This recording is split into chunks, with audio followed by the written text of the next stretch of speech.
He's almost an illusionist. I think that's where he got the nickname Luka Magic. Jeanie Buss had long admired Luka Dončić. However, once Luka publicly confirmed his separation from Anamaria Goltes, the situation quickly shifted in tone. Shortly after, Anamaria stepped forward and shared details that raised eyebrows. Then came an unexpected move from the Lakers owner that caught everyone off guard.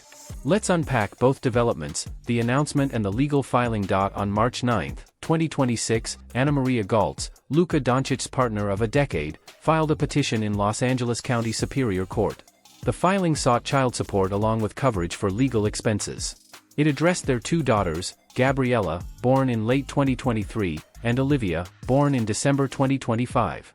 Notably, it did not request any custody changes or include allegations of wrongdoing, abuse, or misconduct. It was, by definition, a routine post-separation financial filing calculated under California guidelines based on income and parenting time. Within hours, the filing became public through standard court transparency. By the following day, major media outlets had picked it up. Sources close to Doncic claimed he was unaware of the filing until it surfaced via TMZ. He responded immediately with a statement released through representatives to ESPN and the Associated Press. In doing so, he confirmed publicly for the first time that the engagement had ended. He emphasized his love for his daughters and explained that distance had made the relationship unsustainable. There was no blame assigned, no counterclaims, just a straightforward explanation from a father prioritizing his children. The filing didn't create the separation, it simply made it official. Signs had already been there. Goltes had quietly removed shared photos from social media weeks earlier. The legal document only formalized what had already been unfolding privately. The partnership will give us the stability to continue to move forward as we build towards a team around Luka Dončić, who is the #1 vote getter in the All-Star game, and we couldn't be more proud that he is a Laker. Just days before the filing went public, Jeanie Buss appeared in an interview with CNBC's Alex Sherman around February 17 to 18, 2026. At the time, Doncic had just secured the top fan vote in the Western Conference for the NBA All-Star Game. Buss discussed the franchise's financial stability following a partnership with Mark Walter, and what that meant for the team's future. What she said next wasn't subtle, it was definitive.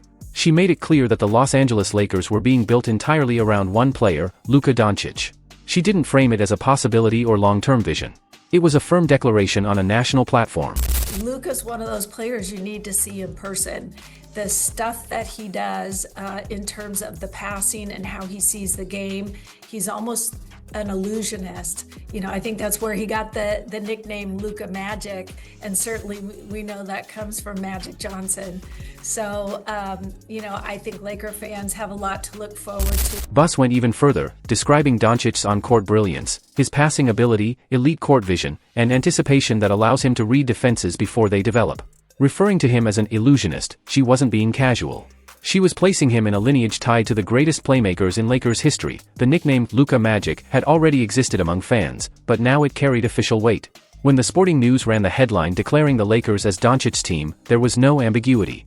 Then, within weeks, the personal news broke. Together, these two developments told a powerful story, a player at the height of his professional dominance while facing significant personal upheaval. To fully understand it, you have to go back to the trade that changed everything. I think it still hadn't set in with him, right? Because it's very humbling to be traded. That pivotal moment came just after midnight on February 2, 2025.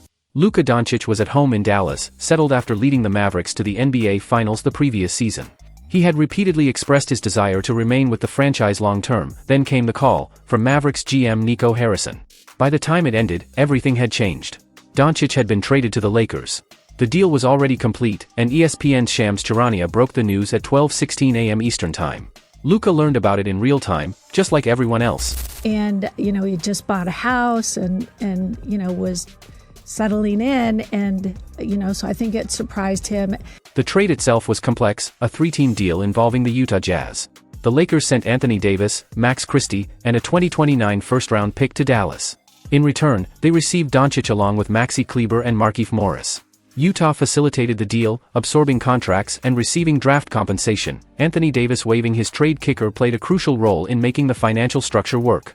Without that decision, the deal may not have gone through as smoothly. But the bottom line is nobody's buying that. You didn't trade Anthony Davis because he was complaining. You traded Anthony Davis because you got a call that you could have Luka Dončić. That's why you traded.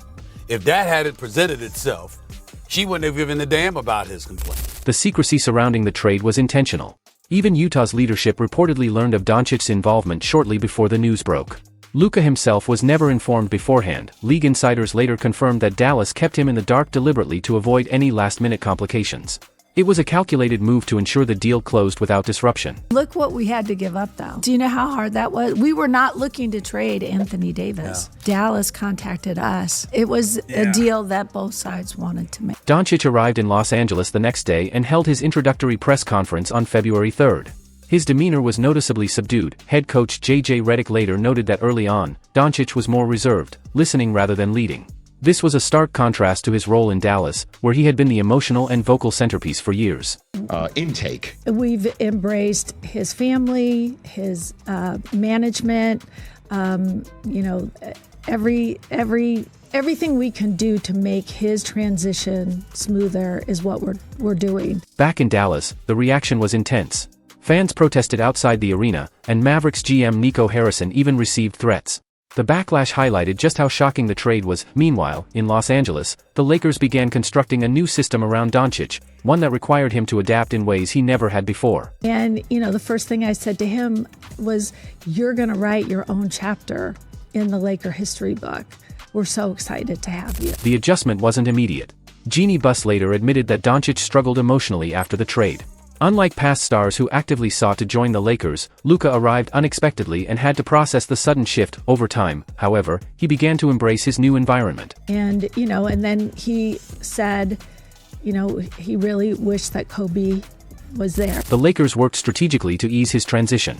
Familiar teammates like Dorian Finney-Smith and prior connections with coaching staff helped create a sense of continuity. Buss also made a personal effort to reassure him, emphasizing support beyond basketball. And he had brought Gigi to the Lakers game to see Luka play because Luka was Gigi's favorite player.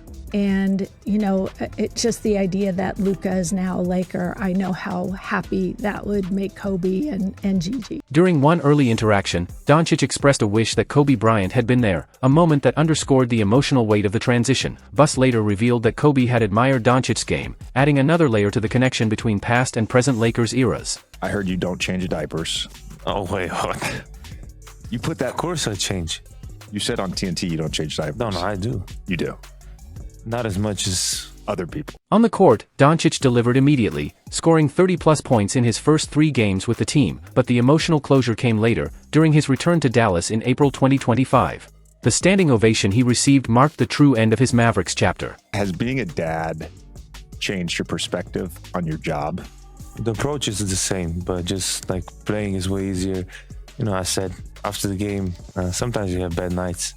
And then you come home and you see that little thing. So this all goes away, and it's just happiness. By August 2025, Doncic committed fully to his new future, signing a 3-year extension with the Lakers. Despite leaving significant money on the table compared to a potential Supermax deal in Dallas, his decision signaled long-term belief in the franchise. I don't even know how to describe it. It was a lot. I was there for the birth of my daughter, so that means everything to me. But it was definitely a roller coaster. He was asked how it felt to leave them behind and come back. I mean, it was good, definitely good. I got to see my daughter again, obviously my newborn. Coming back, it was kind of hard to leave them behind. But it's a job, so got to do it. So hopefully I'll see them soon. Off the court, his relationship with Anamaria Goltes had its own long history. The two met as teenagers in Slovenia and built a relationship over more than a decade. They grew together through his rise in basketball and her own career development. They're not in a good position because they're average. They're not awful and they're not great. They have a great one in him. LeBron is still great. Austin Reeves has elevated his level of play, but his durability has been an issue because he's been injured. Their engagement in 2023 and the birth of their daughters marked major milestones. For years, they balanced life between Europe and the United States, maintaining stability despite the demands of an NBA career. However, after the 2025 trade, that balance became increasingly difficult. Geographic distance, family logistics, and career demands created strain. By early 2026, the situation had reached a breaking point, leading to legal filings across 2 countries.